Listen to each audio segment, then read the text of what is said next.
నా యొక్క హృదయపూర్వక నమస్కారాలు, అభినందనలు తెలియజేస్తున్నాను. సో మనం స్వాధ్యాయం బుక్ రీడింగ్లో భాగంగా సాయి సచ్చరిత్ర ధ్యానాన్ని తీసుకున్నాం కదా. మరి ఈరోజు డే 9కి వచ్చేసాం. సెక్షన్ స్టార్ట్ చేసుకునే ముందు చక్కగా 5 నిమిషాల పాటు ధ్యానం చేసుకుందాం. లేదంటే ధ్యాన స్థితిలోనే ఉంటూ నాతో పాటు మీరు కూడా ఈ జ్ఞానాన్ని తీసుకోవాలని ఆశిస్తున్నాను. మరి నిన్న ఏమనుకున్నాను? ధ్యాన స్థితిలో ఉండి ఒక్కసారి ట్రై చేయండి జ్ఞానాన్ని తీసుకోవటానికి అని అన్నాను కదా. ఆ ఎక్స్పీరియన్స్, అనుభవం మీకు ఎలా అనిపించింది? కమెంట్ చేయండి. ఈ సాయి యొక్క జ్ఞానాన్ని అందరూ తీసుకోవాలని, అందరికీ చేరాలని మనస్ఫూర్తిగా ఆశిస్తూ దీనికి సహకరించి అందరికీ అన్నింటికీ ముందుగా కృతజ్ఞతలు తెలియజేసుకుంటూ ఈరోజు సెక్షన్ని స్టార్ట్ చేసుకుంటాం. Please like, share, subscribe. అదేవిధంగా ఇంకా ఎన్నో ఆధ్యాత్మిక విషయాల గురించి కూడా మనం చర్చించుకుందాం.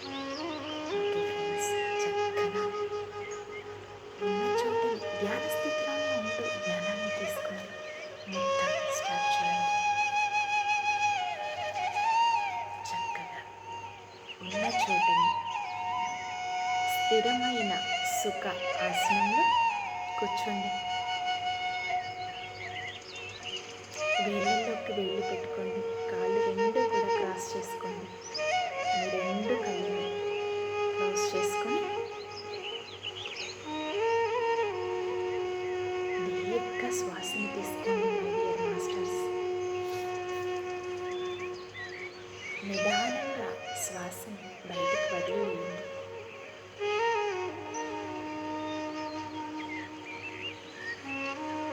మరొక్కసారి దీర్ఘ శ్వాసను తీసుకోండి. నిదానంగా శ్వాసని బయటకు వదిలేయండి.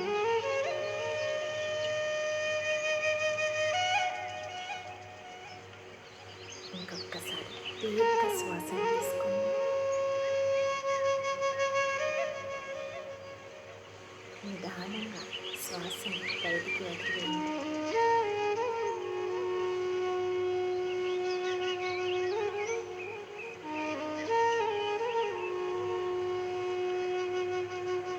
సహజంగా జరిగే శ్వాసని గమనిస్తూ ఈ కొన్ని క్షణాలు మనతో మనం ఉంటూ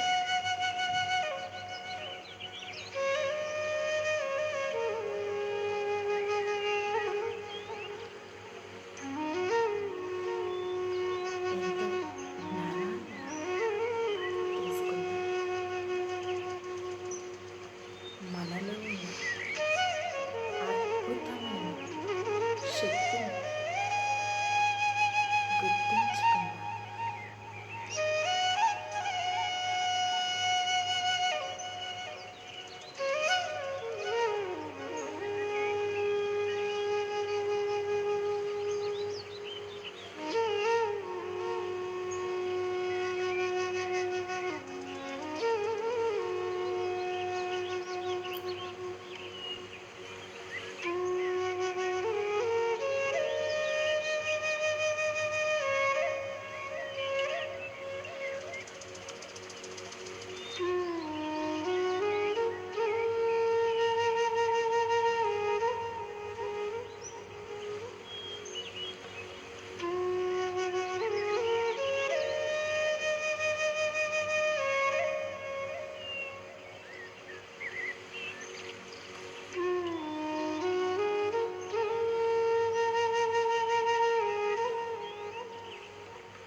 స్థితిలోనే ఉండండి మాస్టర్స్.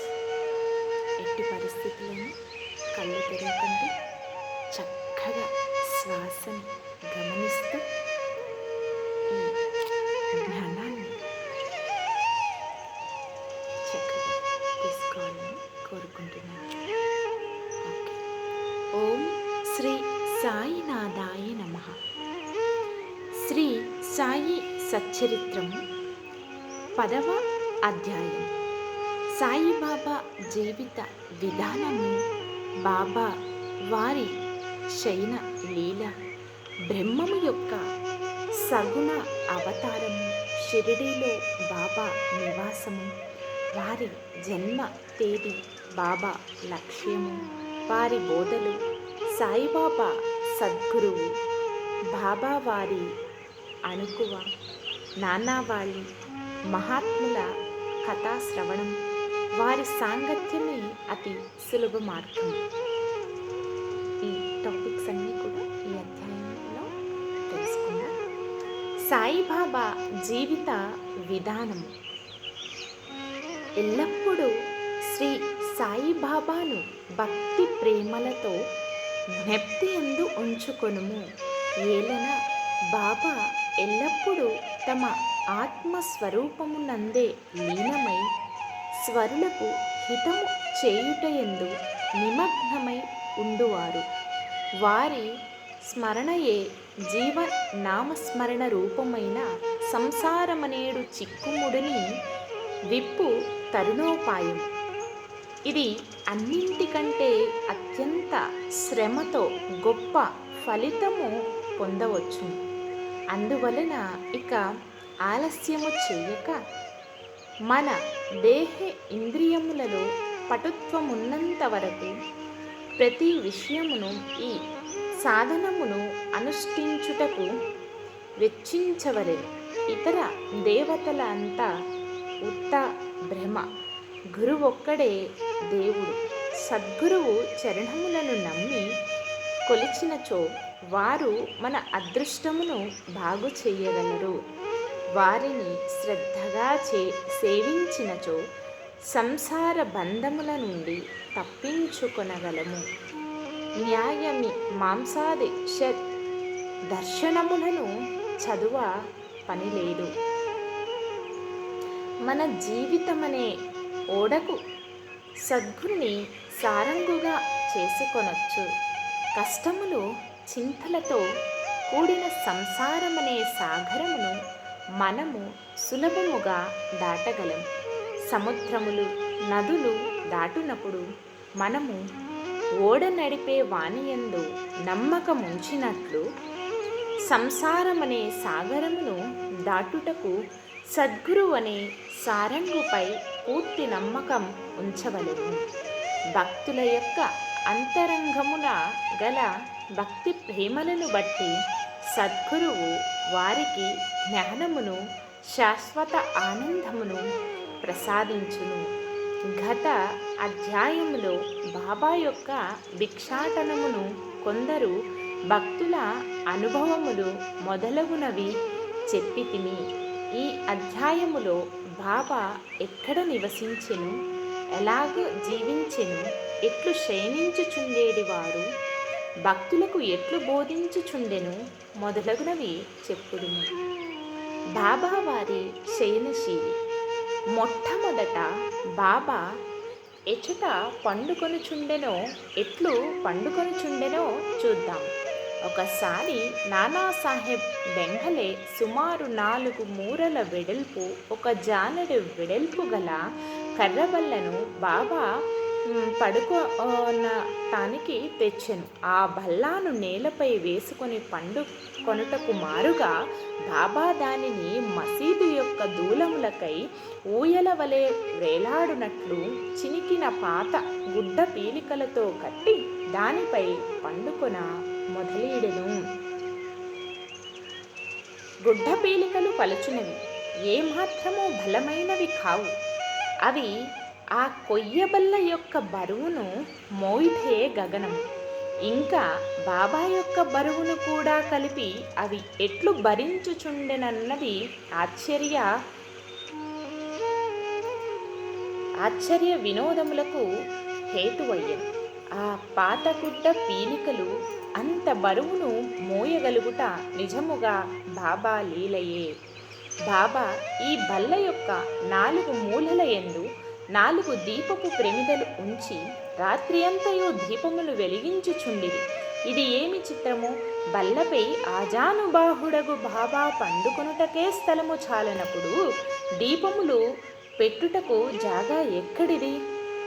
బాబా బల్లపైన పండుకొనిన ఆ దృశ్యమును దేవతల సహితము చూచి తీరవలసినదే. ఆ బల్లాపైకి బాబా ఎట్లు ఎక్కుచుండెను, ఎట్లు దిగుచుండెను అనునవి అందరికీ ఆశ్చర్యము కలిగించుచుండెను. అనేక మంది ఉత్సుకతతో బాబా బల్లాపైకి ఎక్కుట దిగుట గమనించుటకై కనిపెట్టుకొని ఉండేడివారు. కానీ బాబా ఎవరికీ ఆ వైనము అంతు తెలియనివ్వలేదు. ఆ వింత చూచుటకు జనులు గుంపులు గుంపులుగా గుమ్మిగూడుచుండేడివారు. బాబా విసుగు చెంది నొక నాడు ఆ బల్లాను విరచి పారవేసిరి. అష్టసిద్ధులు బాబా ఆధీనములు. బాబా వాని నాపేక్షించలేదు. వాని కొరకు నే అభ్యాసములు చేయలేదు. వారు పరిపూర్ణులు కనుక సహజముగానే అవి వారికి సిద్ధించెను. బ్రహ్మము యొక్క సగుణ అవతారము. సాయిబాబా 3.5 మూరల మానవ దేహముతో కనిపించినను వారు సర్వ హృదయాంతరస్తులు. అంతరంగమున వారు పరమ నిర్వీహులు, నిస్పృహలైనప్పటికీ బాహ్యమునకు లోహహితము కోరు వానిగా కనిపించువారు. అంతరంగమున వారు మమకార రహితులైనప్పటికీ బాహ్య దృష్టికి మాత్రము తమ భక్తుల యోగక్షేమముల కొరకు ఎంతయో తాపత్రయపడుతున్న వాని వలె కనిపించేడివారు. వారి అంతరంగము శాంతికి ఉనికి పట్టు అయినను బయటకు చంచల మనస్కుని వలె కనిపించుచుండెను. లోపల పరబ్రహ్మ స్థితి ఎందున్నప్పటికీ బయటకు దయ్యము వలె నటించుచుండేడివారు. లోపల అద్వైతి అయినను బయటకు ప్రపంచమునందు తగుల్కొల్పిన వాని వలె కనిపించుచుండెను. ఒకప్పుడు అందరినీ ప్రేమతో చూచేడివారు, ఇంకొకప్పుడు వారిపై రాళ్ళు విసురుచుంటిరి. ఒక్కొక్కప్పుడు వారిని తిట్టుచుండిరి, ఇంకొకప్పుడు వారిని ప్రేమతో అక్కున చేర్చుకొని ఎంతో నెమ్మదితోనూ శాంతముతోనూ ఓరిమితోనూ సంశయముతోనూ వ్యవహరించేడివారు. బాబా ఎల్లప్పుడూ ఆత్మాను సంధానమునందే మునిగి ఉండేడివారు. భక్తులపై కారుణ్యమును చూపుచుండేడివారు. వారెల్లప్పుడూ ఒకే ఆసనమునందు స్థిరముగా నుండేడివారు. వారెక్కడకు ప్రయాణములు చేసేడివారు కారు. చిన్న చేతి కర్రయే వారు సదా ధరించేడి దండము. చింతారహితులై ఎప్పుడూ శాంతముగా నుండేవారు. సిరి సంపదలను కానీ కీర్తి ప్రతిష్టలను కానీ లక్ష్య పెట్టక భిక్షాటనముచే నిరాడంబరులై జీవించేడివారు. అట్టి పావన జీవనులు వారు. ఎల్లప్పుడూ బాబా అల్లా మాలేక్ అని అనేడివారు. భక్తుల యందు అవిచ్ఛిన్నమైన పరిపూర్ణ ప్రేమానురాగాలను కలిగి ఉండేడివారు. ఆత్మ జ్ఞానమునకు ఆయన గని, దివ్యానందమునకు వారు ఉనికిపట్టు. సాయిబాబా యొక్క దివ్య స్వరూపము అట్టిది. ఆద్యాంతములు లేనట్టిది, అక్షయమైనట్టిది, భేద రహితమైనట్టిది, విశ్వమంతయు నావరించినట్టిది అయిన పరబ్రహ్మ తత్వమే సాయిబాబాగా అవతరించినది. ఎంతో పుణ్యము చేసుకున్న అదృష్టవంతులు మాత్రమే ఆ నిధిని పొందగలిగిరి, గ్రహించగలుగుచుంటిరి. సాయిబాబా యొక్క నిజతత్వమును గ్రహించలేక వారినొక సామాన్య మానవునిగా నెంచిన వారు నిజముగా దురదృష్టవంతులు. షిరిడీలో బాబా నివాసము, వారి జన్మ తేదీ, బాబా యొక్క తల్లిదండ్రుల గురించి కానీ వారి సరి అయిన జన్మ తేదీ గాని ఎవరికీ తెలియదు. వారు షిరిడీలో ఉండిన కాలాన్ని బట్టి దానిని సుమారుగా నిశ్చయింపవచ్చును. బాబా 16 ఏండ్ల ప్రాయమున షిరిడీకి వచ్చి 3 సంవత్సరములు అచట నుండిరి. హఠాత్తుగా అచట నుండి అదృశ్యులై కొంతకాలము పిమ్మట నైజాము రాజ్యములోని ఔరంగాబాదుకు సమీపమున కనిపించిరి. 20 సంవత్సరాల ప్రాయమున చాంతుపాటీలు పెండ్లి గుంపుతో షిరిడీ చేరిరి. అప్పటి నుండి 60 సంవత్సరాలు షిరిడీ వదలక అచటనే ఉండి 1918వ సంవత్సరములో మహాసమాధి చెందిరి. దీనిని బట్టి బాబా సుమారు 1838వ సంవత్సర ప్రాంతములందు జన్మించియుందురని భావించవచ్చును. బాబా లక్ష్యము, వారి బోధలు. 17వ శతాబ్దంలో రామదాసను యోగి పుంగవుడు వర్ధిల్లిను. గో బ్రాహ్మణులను మహమ్మదీయుల నుండి రక్షించు లక్ష్యమును వారు చక్కగా నిర్వర్తించిరి.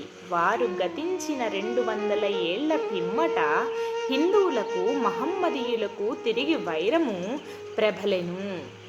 వారి మధ్య సమైక్య భావము నెలకొల్పుటకై సాయిబాబా అవతరించెను. ఎల్లప్పుడూ వారు చెప్పేడి హితవు హిందువుల దైవమగు శ్రీరాముడును మహమ్మదీయుల దైవమగు రహీమును ఒక్కరే. వారిరువురి మధ్య ఏమీ భేదము లేదు. అట్లయినప్పుడు వారి భక్తులు వారిలో వారు కలహమాడుట ఎందులకు? ఓ అజ్ఞానులారా, చేతులు కలిపి 2 జాతులను కలిసిమెలిసి ఉండు బుద్ధితో ప్రవర్తింపుడు. జాతీయ ఐక్య మధ్యమును సమకూర్చుడు. వివాదము వల్ల కానీ ఘర్షణ వల్ల కానీ ప్రయోజనము లేదు. అందుచే వివాదము విడువుడు, ఇతరులతో పోటీ పడుకుడు. మీ యొక్క వృద్ధిని మేలును చూచుకొనుడు. భగవంతుడు మిమ్ము రక్షించును. యోగము, త్యాగము, తపస్సు, జ్ఞానము మోక్షమునకు మార్గములు. వీనిలో ఏదైనా అవలంబించి మోక్షమును సంపాదించనిచో మీ జీవితము వ్యర్థము. ఎవరైనా మీకు కీడు చేసినచో ప్రత్యుపకారము చెయ్యకుడు. ఇతరుల కొరకు మీరేమైనా చెయ్యగలిగినచో నెల్లప్పుడూ మేలు మాత్రమే చేయుడు. సంగ్రహముగా ఇది బాబా యొక్క ప్రబోధము. ఇది ఇహపర సాధనము. సాయిబాబా సద్గురువు. గురువులమని చెప్పుకొని తిరుగువారు అనేకులు గలరు. వారు ఇంటింటికి తిరుగుచు వీణ చిరతలో చేత పట్టుకొని ఆధ్యాత్మిక ఆడంబరము చాటెదరు. శిష్యుల చెవులలో మంత్రముల నూది వారి నుండి ధనము లాగెదరు. పవిత్ర మార్గమును మతమును బోధించదమని చెప్పెదరు. కానీ మతమనగానేమో వారికే తెలియదు. స్వయముగా వారపవిత్రులు. సాయిబాబా తన గొప్పతనమెన్నడూను ప్రదర్శించవలననుకొనలేదు. వారికి దేహముయందు అభిమానము ఏమాత్రమూ లేకుండెను. కానీ భక్తుల యందు మిక్కిలి ప్రేమ మాత్రము ఉండేది. నియత గురువులని అనియత గురువులని. గురువులు 2 విధములు. నియత గురువులనగా నియమింపబడిన వారు. అనియత గురువులనగా సమయానుకూలముగా వచ్చి ఏదైనా సలహాను ఇచ్చి మన అంతరంగమునున్న సుగుణములను వృద్ధి చేసి మోక్ష మార్గము త్రొక్కునట్లు చేయువారు. నియత గురువుల సహవాసము నీవు నేను అను ద్వంద్వ భావమును పోగొట్టి అంతరంగమును యోగమున ప్రతిష్ఠించి తత్వమసి అగునట్లు చేయును. సర్వ విధముల ప్రపంచ జ్ఞానమును బోధించు గురువులు అనేకులు కలరు. కానీ మనకి ఎవరైతే సహజస్థితి యందు నిలుచున్నట్లు చేసి మనలను ప్రపంచ పుటునికి అతీతముగా తీసుకొని పోయెదరో వారే సద్గురువులు. సాయిబాబా అట్టి సద్గురువు. వారి మహిమ వర్ణాలతీతము. ఎవరైనా వారిని దర్శించినచో బాబా వారి యొక్క భూత భవిష్యత్ వర్తమానాలన్నింటినీ చెప్పువారు. ప్రతి జీవి యందు బాబా దైవత్వమును చూచేవారు. స్నేహితులు, విరోధులు వారికి సమానులే. నిరాభిమానము, సమత్వము వారిలో మూర్తీభవించినవి. వారు దుర్మార్గుల అవసరములు కూడా తీర్చేడివారు. కలిమిలేములు వారికి సమానము. మానవ దేహముతో సంచరించినప్పటికీ వారికి గృహ దేహాదులయందు అభిమానము లేకుండెను. శరీరధారుల వలె కనిపించినను వారు నిజమునకు నిశ్శరీరులు, జీవాన్ముక్తులు. బాబాను భగవానుని వలె పూజించిన షిరిడీ ప్రజలు పుణ్యాత్ములు.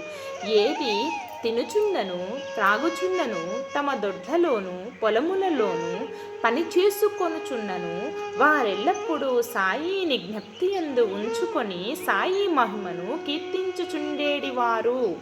సాయి తప్ప ఇంకొక దైవము వారికి ఎరిగి ఉండలేదు. షిరిడి స్త్రీల ప్రేమను, భక్తిని, దాని మాధుర్యమును వర్ణించుటకు మాటలు చాలవు. వారు పామరులైనప్పటికీ వారికున్న స్వల్ప భాషా జ్ఞానముతోనే ప్రేమతో బాబాపై పాటలు కూర్చుకొని పాడుకొనుచుండిరి. వారికి అక్షర జ్ఞానము శూన్యమైనప్పటికీ వారి పాటలలో నిజమైన కవిత్వము గానవచ్చును. యథార్థమైన కవిత్వము పాండిత్యము వల్ల రాదు, అది అసలైన ప్రేమ వలనే వెలువడును. కవిత్వము స్వచ్ఛమైన ప్రేమ భావము నుండి వెలువడును. అటువంటి సిసలైన కవిత్వాన్ని విభూతులైన శ్రోతలు ఆస్వాదించగలరు. ఈ పల్లె పదాలన్నీ సేకరింపదగినవి. సాయి అనుగ్రహముంటే ఏ భక్తుడైనా దీనిని శ్రీ సాయి లీలా పత్రికలోనే లేదా పుస్తక రూపములోనైనా ప్రకటించిన ఎంతయో బాగుండును. బాబావారి అణుకువ. భగవంతునికి 6 లక్షణములు కలవు. కీర్తి, ధనము, అభిమానము లేకుండుట, జ్ఞానము, మహిమ, ఔదార్యము. ఈ గుణములన్నీ బాబాలో నుండెను. భక్తుల కొరకు మానవ రూపములో అవతరించిన భగవత్ తత్వమే సాయిబాబా. వారి కరుణ, అనుగ్రహము అద్భుతములు. వారే కరుణతో భక్తులను తమ వద్దకు చేర్చుకొనకుండిన వారి మహత్యమును తెలుసుకొనగల శక్తి ఎవరికి గలదు? భక్తుల కొరకు బాబా నోట వెలువడిన పలుకులు పలుకుటకు సరస్వతీదేవి కూడా మెరుగు చెందును. ఒక ఉదాహరణ. బాబా మిక్కిలి అణకువతో ఇట్లనేడివారు: బానిసలకు బానిసనగు నేను మీకు రుణగ్రస్తుడను. మీ దర్శనముచే నేను తృప్తిపడదుని. మీ పాదములు దర్శించుట నా భాగ్యము. మీ అశుద్ధములో నేనొక పురుగును. అట్లగుట వలన నేను ధన్యుడను. ఏమి వారి అణుకువ? బాబా యొక్క ఈ వాక్యములను ప్రచురించుట ద్వారా బాబాను కించపరిచితినని ఎవరైనా అనినచో ఈ నా అపరాధమునకు బాబాకు నేను క్షమాపణ కోరెదను. పరిహారార్థమే బాబా నామజపము చేసెదను. బాహ్య దృష్టికి బాబా ఇంద్రియ విషయములను అనుభవించు వాని వలె కనిపించినప్పటికీను ఇంద్రియానుభూతులలో వారికి ఏమాత్రమూ అభిరుచి ఉండేటిది కాదు. అసలు ఇంద్రియ అనుభవములు స్పృహయే వారికి లేకుండెను. వారు భుజించినప్పటికీ దేనియందు వారికి రుచి ఉండేటిది కాదు. వారు ప్రపంచమును చూచుచున్నట్లు కనిపించినను వారికి దాని యందు ఏమాత్రము ఆసక్తి లేకుండెను. కామమన్నచో వారు హనుమంతుని వలె అస్థిలత బ్రహ్మచారులు. వారికి దేనియందు మమకారము లేకుండెను. వారు శుద్ధ చైతన్య స్వరూపులు. కోరికలు, కోపము మొదలగు భావ వికారములు శాంతించి స్వస్థము చెందేడి విశ్రాంతిధామము. 1000 వారు విరాగులు, ముక్తులు, పరిపూర్ణులు. దీనిని వివరించుటకొక ఉదాహరణము. నాన్నావాలి. షిరిడీలో విచిత్ర పురుషుడు ఒకడు ఉండెను. అతని పేరు నానావళి.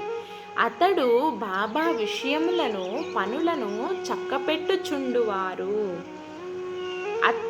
ఒకనాడు అతడు బాబా వద్దకు పోయి బాబాని వారి గద్దె నుండి లేవవలసినదని, దానిపై తాను కూర్చుండవలెనని తనకు బుద్ధి పుట్టినదని అనెను. వెంటనే బాబా లేచి గద్దెను ఖాళీ చేసెను. నానావళి దానిపై కొంతసేపు కూర్చుండి లేచి బాబాను తిరిగి కూర్చునమనెను. బాబా తన గద్దెపై కూర్చొనెను. నానావళి బాబా పాదములకు సాష్టాంగ నమస్కారము చేసి వెళ్ళిపోయెను. తన గద్దె మీద నుండి దిగిపొమ్మని ననినను, దానిపై ఇంకొకరు కూర్చొని నను బాబాకెట్టి అసంతుష్టి వెళ్ళబుచ్చలేదు. బాబాను నానావళి ఎంతగా ప్రేమించువాడనినా అతడు బాబా మహాసమాధి చెందిన 13వ నాడు దేహత్యాగము చేసెను.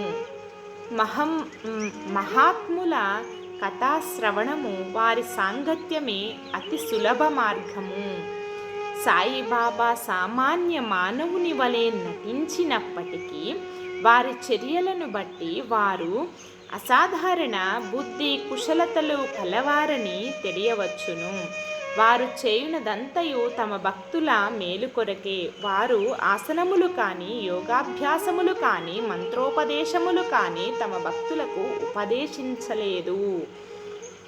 తెలివితేటలను పక్కన పెట్టి సాయి సాయి అను నామమును మాత్రమే జ్ఞప్తియందు ఉంచుకొనుమనిరి. అట్లు చేసినచో వారు సర్వబంధనముల నుండి విముక్తులయ్యి స్వాతంత్రము పొందెదరని చెప్పిరి. పంచాగ్నుల నడుమ కూర్చునుట, యాగములు చేయుట, మంత్రజపము చేయుట, అష్టాంగయోగములు మొదలగునవి బ్రాహ్మణులకే వీలుపడును. తక్కిన వర్ణముల వారికి ఆ ఉపయుక్తములుగావు. ఆలోచించుటే మనస్సు యొక్క పని. అది ఆలోచించకుండా ఒక నిమిషమైనా నుండలేదు. దానికి ఏదైనా ఇంద్రియ విషయములు జ్ఞప్తికి తెచ్చినచో దానిని చింతించుచుండెను. గురువును జ్ఞప్తికి తెచ్చినచో గురువునే చింతించుచుండెను. వారు సాయిబాబా యొక్క గొప్పతనమును వైభవమును శ్రద్ధగా వింటిరి. ఇదియే వారికి జ్ఞప్తియందు ఉంచుకొనుటకు సహజమైన మార్గము. ఇదియే వారి పూజ్యము, కీర్తనము. మహాత్ముల కథలను వినుట పైన చెప్పిన ఇతర సాధనముల వలె కష్టమైనది కాదు. ఇది మిక్కిలి సులభమైనది. వారి కథలు సంసారము నందుగల భయములన్నింటినీ పారద్రోలి పారమార్థిక మార్గమునకు తీసుకొని పోవును. కావున మహాత్ముల చరిత్రలను శ్రవణము చేయుట, వానినే మననము చేయుట, వానిలోని సంసారమును జీర్ణించుకొనుట, ఇంత మాత్రము చేసినచో బ్రాహ్మణులే కాక శ్రీ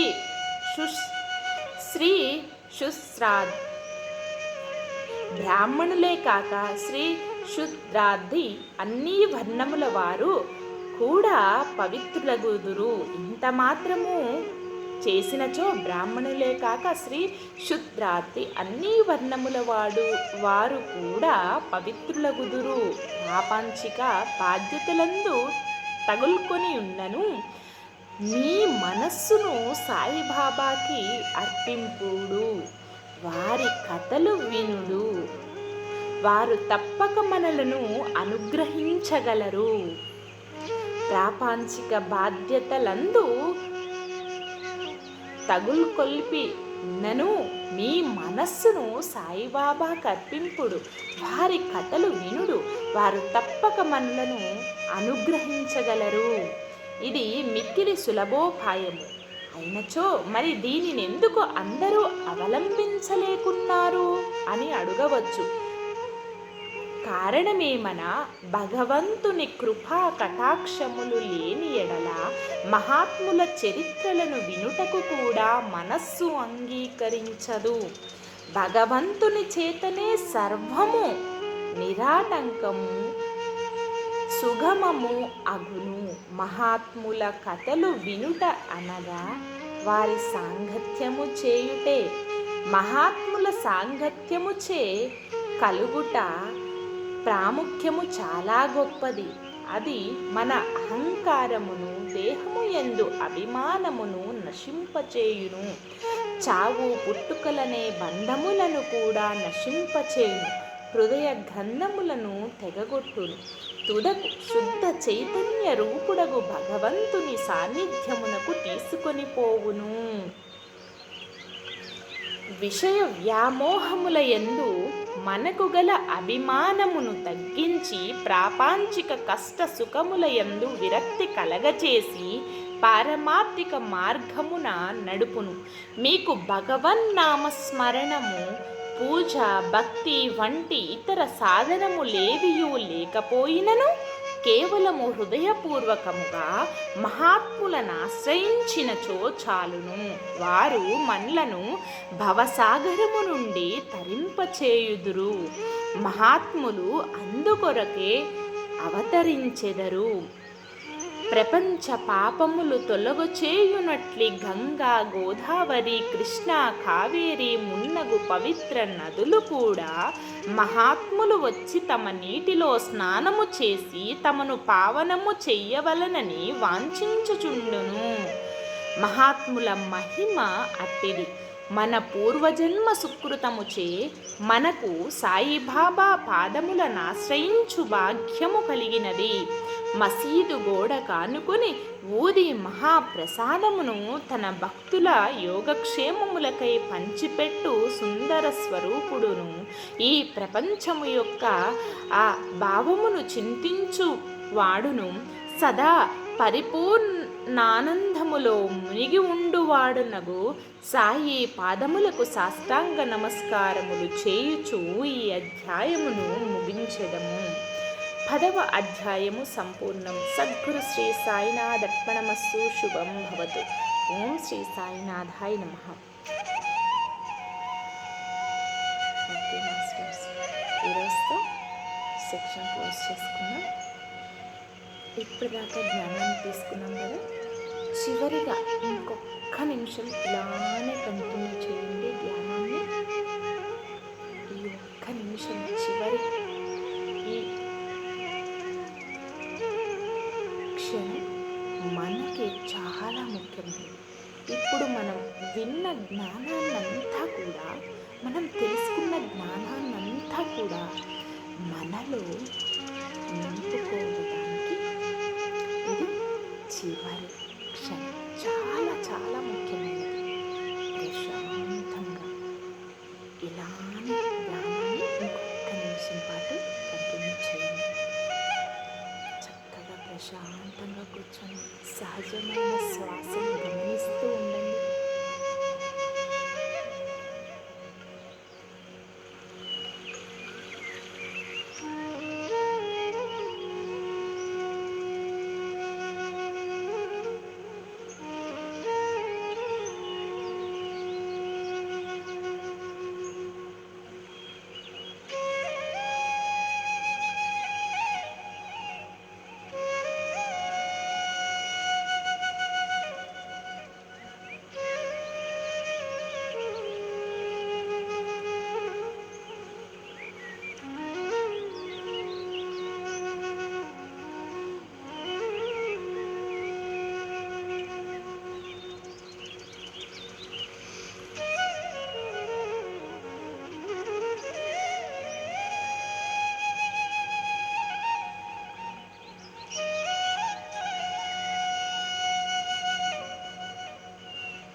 చేతులను విడతీస్తూ మీ కంటి మీద పెట్టుకోండి.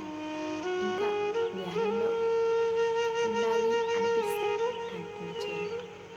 మిగతా వాళ్ళు బయటికి రండి. 5, 4, 3, 2, 1, 0. మీ రెండు చేతులు మీ కంటి దగ్గరగా పెట్టుకోండి.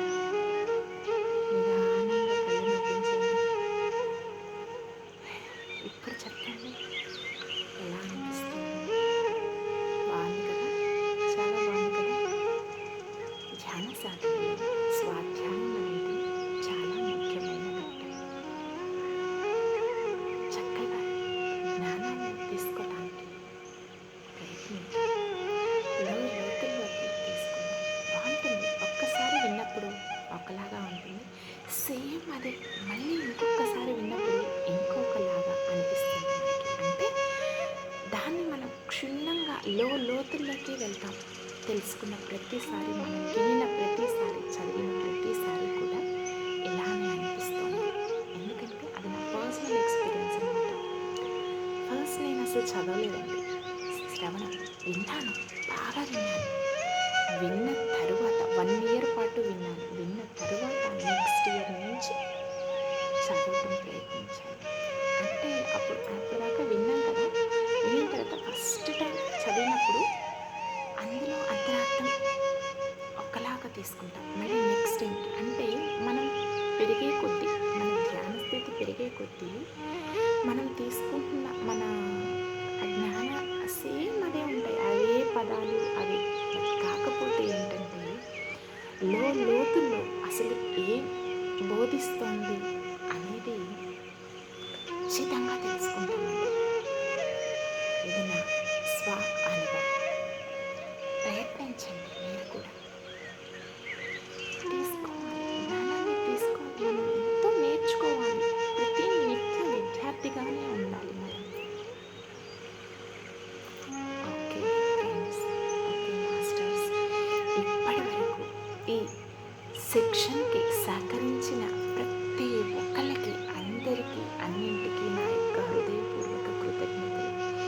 Thank you everyone, love you everyone. చక్కగా తెలిసిన వాళ్ళందరికీ షేర్ చేయండి, లైక్ చేయండి, కమెంట్ చేయండి, మీ అనుభవాన్ని షేర్ చేసుకోండి. చక్కగా ఇంకా ముందు ముందు మనం ఎన్నో విషయాల గురించి తెలుసుకోవడానికి ప్రయత్నిద్దాం. నేను మీకు అందించడానికి ప్రయత్నిస్తాను. Thank you, thank you, thank you, thank you.